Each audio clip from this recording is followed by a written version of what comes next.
Собака нужно, чтобы подружилась с Евой. И Ева нужно подружиться с собакой. Верно, папа? Эй, что ты грызешь там? Верно, папа? Угу. У нас тут жарко.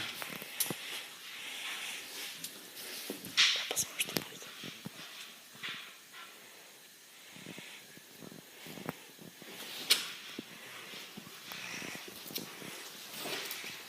Отошел. Угу.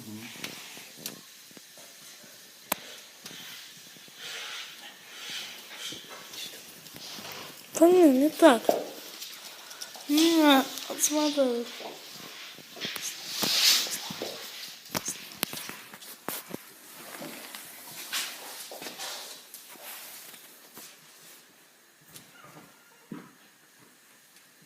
Ева.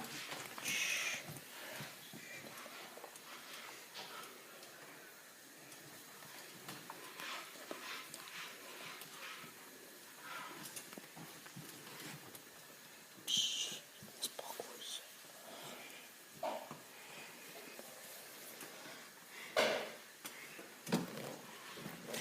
Посмотрим на улице.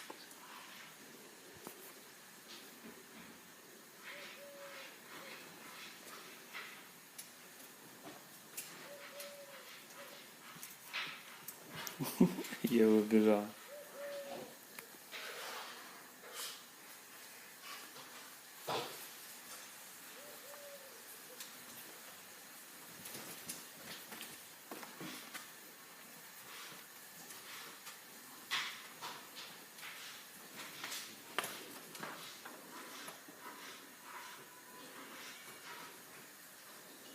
Ой, сейчас про глаз будет.